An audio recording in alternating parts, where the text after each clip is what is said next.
मेरा वीडियो थोड़ा सा कट गया था तो मैं फिर से इसको बना रहा हूँ। मैं मर्ज कर दूंगा दोनों को।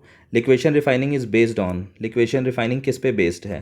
देखो ये लिक्वेशन प्रोसेस, अगर तो किसी ने भी मेरा मेटलर्जी का वीडियो देखा होगा, 1 मिनट में लेके आता हूँ। ये देखो, ये JEE mains 2020 PYQ, metal with low melting लो एक मिनट, metal with low melting point containing impurity of high melting point can be purified by. भाई देखो, इसमें सीधा सा बात है कि जो इम्प्योरिटीज़ होती है उसकी मेल्टिंग पॉइंट हाई होती है और मेटल की लो होती है। तो हम उसको गर्म करते हैं तो मेटल पिघल जाता है, इम्प्योरिटी पिघलता नहीं है। ठीक है, वो सॉलिड रहता है। फिर टेढ़ा करके हम मेटल को हटा लेते हैं। जैसे कढ़ाई में कभी कभी देखते हो, जब कढ़ाई में पूरी बनाई जाती है तो जो काला काला रह जाता है उसके ऊपर से तेल को टेढ़ा करके कढ़ाई से निकाल लिया जाता है, तेल को, इम्प्योरिटी को वहीं छोड़ दिया जाता है। वही है लिक्वेशन। यहाँ देखो, लिक्वेशन प्रोसेस मैंने मार्क किया है, ये 2020, ध्यान रखना एग्जैक्ट रिपीट हो रहा है 2022 में। इसलिए यहाँ पे मार्क, ये थोड़ा सा मेरे को अधूरा क्वेश्चन लग रहा है। Liquation refining is based on low melting point, अरे किसका? मेटल का, इम्प्योरिटी का। ये स्पेसिफाई नहीं किया, इसने ए ऑप्शन दे दिया है। ठीक है, तो ये अभी मैं एम्बिग्यूटी में इसको छोड़ रहा हूँ क्योंकि मुझे लगता है शायद मेमोरी बेस्ड है तो इसमें छूट गया होगा कुछ लैंग्वेज। वैसे इसने वही लिख दिया है। ठीक है, लो मेटल की लो मेल्टिंग पॉइंट होती है, इम्प्योरिटीज़ की हाई होती है, उसी पे बेस्ड है। लेकिन ये ऑलरेडी रिपीटेड क्वेश्चन है, कंप्लीट क्वेश्चन होता तो हम इसको ज़रूर करते हैं। नेक्स्ट आते हैं, ये फैक्ट बेस्ड है। ओके, ये केमिस्ट्री इन एवरीडे लाइफ है, इसमें मैं आपकी कोई हेल्प नहीं कर पाऊँगा। ओके, तो ये क्वेश्चन एज इट इज़ मैं छोड़ देता हूँ इसको। नेक्स्ट आते हैं, देखो फिर से ये अगेन बहुत आसान क्वेश्चन। फ्री रेडिकल है, यहाँ से H लेके HCl बनाएगा, HCl बनाएगा और CH3 फ्री रेडिकल बना देगा।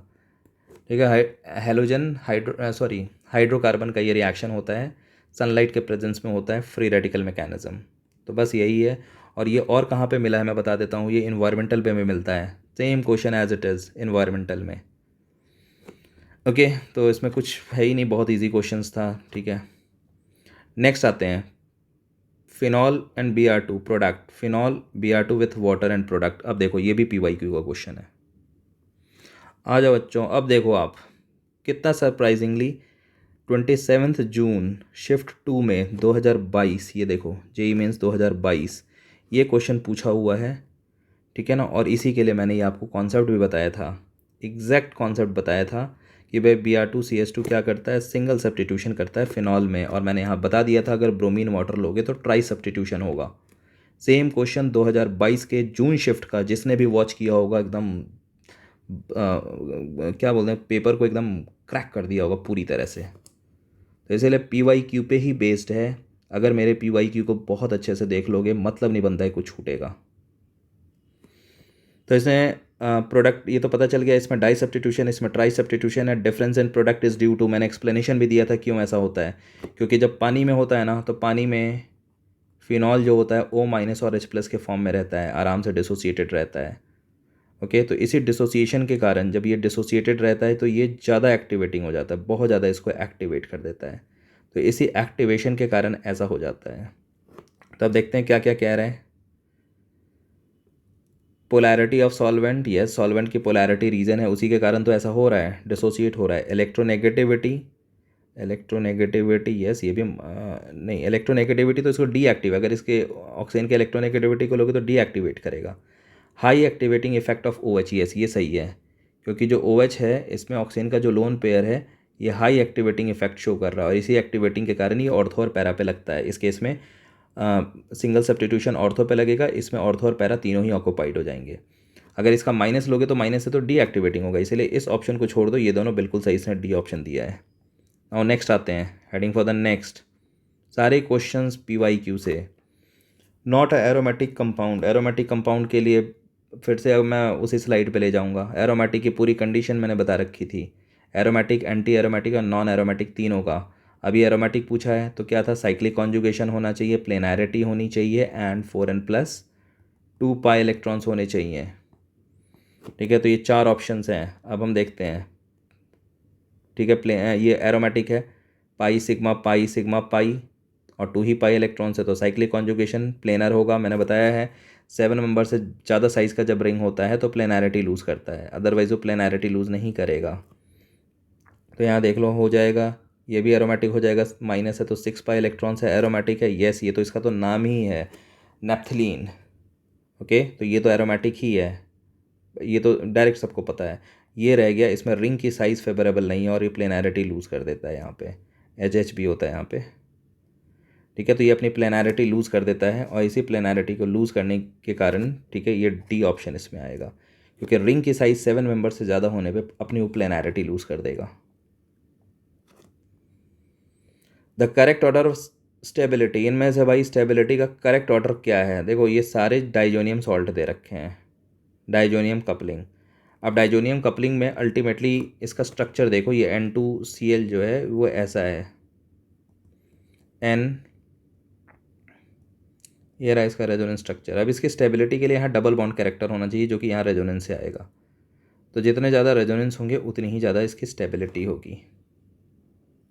तो देखो अगर यहाँ पे OCH3 लगाओगे तो OCH3 क्या करेगा, ये देखो रेजोनेंस इलेक्ट्रॉन डोनर है, ये माइनस, फिर ये यहाँ पे जाएगा, ये माइनस, और फिर ये इसके साथ रेजोनेंस करके इसमें और ज़्यादा डबल बॉन्ड कैरेक्टर डेवलप करेगा। तो यस, ये तो इसको सपोर्ट कर रहा है, यहाँ पे डबल बॉन्ड कैरेक्टर को और ज़्यादा इन्हेंस कर रहा है। तो ये टॉप पे बाकी और कहीं नहीं दिख रहा है, ये तो उल्टा इफेक्ट शो कर रहा है। ठीक है, ये तो माइनस आई शो कर रहा है, प्लस प्लस में रिपेल करा देगा। देखो कैसे, मैं क्या कहना चाह रहा हूँ, इसमें डाइजोनियम का लो स्ट्रक्चर N+, और जब NO2 लोगे तो N डबल बॉन्ड हो, कोऑर्डिनेट बॉन्ड हो, यही है। यहाँ से आप रेजोनेंस बनाओ तो ऑक्सीजन इलेक्ट्रॉन खींचेगा, O पे माइनस देना है तो इसके ऊपर प्लस, फिर ये आगे रेजोनेंस में जाएगा तो इसके ऊपर प्लस। अब भयंकर रिपल्शन होगा रेजोनेंस से, और इस भयंकर रिपल्शन के कारण ये भाग जाएगा। तो इसलिए ये फर्स्ट और ये लास्ट होना है, एक ही ऑप्शन बी में दिया हुआ है, second is at the top, first is at the last. Okay, ये साइनाइड, ये भी माइनस आई शो कर रहा है, सॉरी माइनस आर शो कर रहा है रेजोनेंस से, ये भी इलेक्ट्रॉन विड्रॉ करेगा, फिर से ये प्लस, फिर ये इधर खींच के यहाँ पे प्लस, और ये जो N2 का प्लस है ना, इन दोनों में रिपल्शन और भयंकर अनस्टेबल। ओके, लेकिन NO2 आपको पता है इसका माइनस आई भी बहुत ज़्यादा है, NO2 का 3 इलेक्ट्रोनेगेटिव ग्रुप है। तो रेजोनेंस से तो अनस्टेबल दोनों ही कर रहे हैं, इसके अलावा ये माइनस आई से भी इस पर और प्लस इंटेंसीफाई करके और रिपेल कराएगा, ज़्यादा माइनस आई है। यहाँ पे खींचेगा तो डेल्टा प्लस, फिर ये खींचेगा डेल्टा प्लस, भयंकर माइनस आई। तो इसीलिए ये सबसे लास्ट में, ये सेकेंड लास्ट जाएगा। ठीक है, और ये इससे कम आएगा, B option correct. Now heading for the next. देखो ये बोराजीन आ गया, ठीक है, B2S6, न जाने कितनी बार आ चुका है ये रिएक्शन। ठीक है, बहुत बार आ चुका है। मैं आपको दिखाता हूँ कहाँ पे ये है। ये देखो ये आ गया, ये क्वेश्चन नंबर 2 है, और ये जून शिफ्ट 2022 का है। देख लो 2022 जून शिफ्ट का, इस पर B2S6 आया था। और देखो ये मेरी नज़र नहीं पड़ी थी, कल भी ये क्वेश्चन पूछा गया था, BF3 एंड NAB, नहीं ये नहीं, LIH दिया था, ये मैंने यहाँ पे लिख भी दिया था। देखो उस समय बताते समय कि रिड्यूसिंग एजेंट क्या क्या हो सकते हैं, सेम रिएक्शन मैंने बताया था। ओके, और ये रिएक्शन बताया था। अब इस वीडियो का ही पार्ट क्या था, इसी के एक्सप्लेनेशन में मैंने B2S6 की आपको केमिस्ट्री बताई थी। अब क्या केमिस्ट्री मैंने बताई थी, ये देखो ये केमिस्ट्री बताई थी। अमोनिया के साथ इसका रिएक्शन मैंने बताया था कि 2 टेम्परेचर पे होता है, एक लो टेम्परेचर, एक हाई टेम्परेचर पे। जब आप लो टेम्परेचर पे लोगे तो B2S6 ये कॉम्प्लेक्स फॉर्म करता है, B2S6 2NH3, और जब इसको हीट कर दोगे यही बोराजीन फॉर्म करता है, इनऑर्गेनिक बेंजीन। डायरेक्ट ये बताया था। तो देखो B2S6 और NH3 का 1:2 का रेशियो देख रहे हो ना, इसका 1 मोल, इसका 2 मोल है। बस यही क्वेश्चन यहाँ पे है।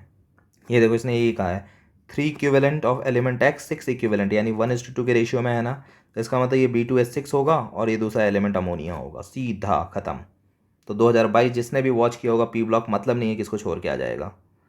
आ जाओ नेक्स्ट है, कह रहा है if the wavelength of first line of Lyman series of H atom is lambda, the wavelength difference between second transition of Balmer and third transition of Paschen line of is this much, then X is. Simple है, Lyman के लिए lambda दे रखा है और lambda के term में ही आपको निकालना है। तो first line of Lyman series का बेस ऑर्बिट होता है N is equal to 1, Lyman Balmer Paschen bracket Pfund आपको पता होगा।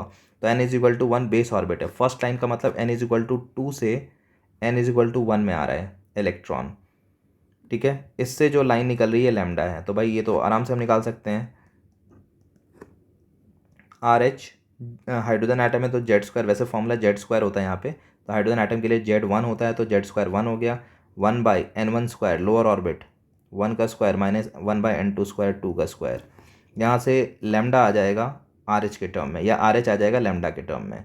तो इसको हम सिंप्लीफाई करते हैं, तो 1/λ इज इक्वल टू RH, ये 4 ये 1, तो 3/4 हो जाएगा ये, यानी this will give you RH is equal to how much 4/3 lambda, 4/3 lambda, ये आ गया हमारे पास, भूल जाओ इसे। अब इसी को हमें यूज़ करना है। अब आ जाओ सबसे पहले सेकेंड ट्रांजिशन बाल्मर का बेस ऑर्बिट होता है 2, n is equal to 2 higher से, तो फर्स्ट के लिए 3 से इसमें आना होगा, सेकेंड के लिए 4 से इसमें आना होगा, यानी n इज इक्वल टू 4 से इसमें आ जाए। तो फिर से वही लैम्डा का फॉर्मूला 1/λ इज इक्वल टू, अब ये मैं इसको b कह रहा हूँ तो लैम्डा b लगा दिया, RH, अब RH की वैल्यू मैं ये पुट करूँगा 4/3 लैम्डा RH, और हाइड्रोजन आइटम है तो Z तो 1 ही होगा, 1/n1 lower orbit, n1 lower orbit को होता है 1/2 का स्क्वायर माइनस 1/4 का स्क्वायर, सॉरी 4 का स्क्वायर, ये आ गया। इसको सिंप्लीफाई करके लैम्डा भी निकालेंगे, और फिर इसमें पूछा क्या, डिफरेंस पूछा है हमसे, ये आप कर लोगे, मैं इसको ड्रॉप कर देता हूँ। यहाँ से आप लैम्डा भी निकाल लेना, लैम्डा के टर्म में आ जाएगा, तो लैम्डा भी आ जाएगा लैम्डा के टर्म में।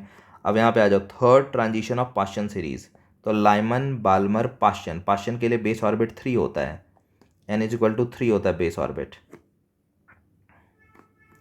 तो n इज इक्वल टू 3, 4 से इसमें फर्स्ट लाइन, 5 से इसमें सेकेंड लाइन, 6 से इसमें थर्ड लाइन, यानी n इज इक्वल टू 6 से हमें n इज इक्वल टू 3 में जंप कराना है। तो फिर से वही formula 1/λ Paschen is equal to RH, यही RH Z स्क्वायर, Z तो हाइड्रोजन आइटम है तो 1 हो गया, 1/n1 स्क्वायर, n1 इस बार है 3, ओके, तो 3 का स्क्वायर माइनस 1/6 का स्क्वायर, इससे लैम्डा p लैम्डा के टर्म में निकालो, उसके बाद आप इन दोनों का डिफरेंस ले लो।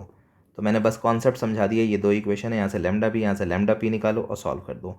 यही चीज़ एग्जैक्ट इसने किया है, सेम चीज़ जो मैंने किया है पुट करके।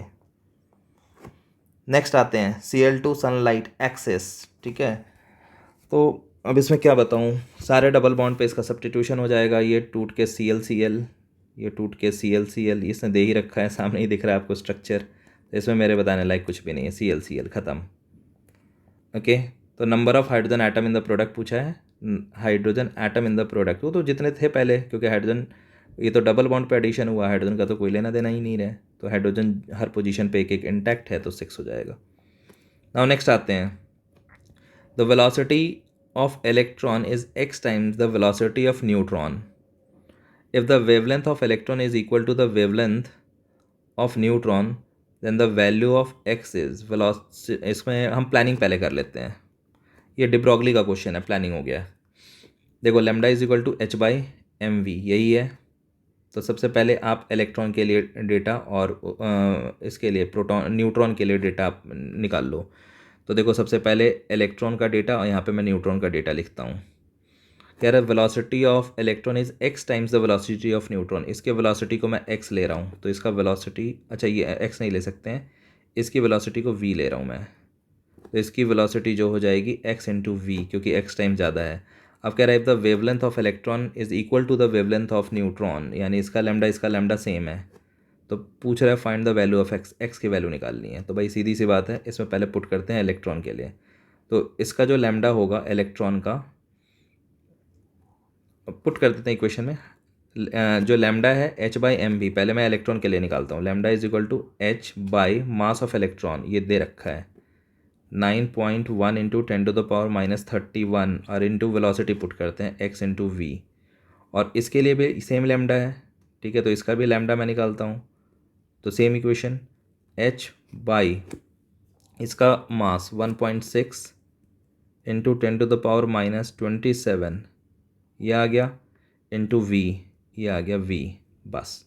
अब आप इन दोनों को इक्वल कर दो, क्योंकि ये भी लैम्डा की वैल्यू, ये भी लैम्डा की वैल्यू, इक्वल कर दोगे, तो अगर इसको मैं इक्वल करूँ तो h कैंसिल, v कैंसिल, और इस तरह से इक्वल होने के बाद दोनों की वैल्यू निकल जाएगी, आ जाएगा ना 1/9.1 into 10⁻31, x is equal to 1/1.6 into 10⁻27, बस सिंप्लीफाई कर लो, x आ जाएगा। मैं यहीं पे ड्रॉप कर रहा हूँ इसे, बस भाई ओवर हो गए। तो मेजॉरिटी क्वेश्चंस मैंने प्रूव किया कि हमारे PYQ से थे। Thanks for watching.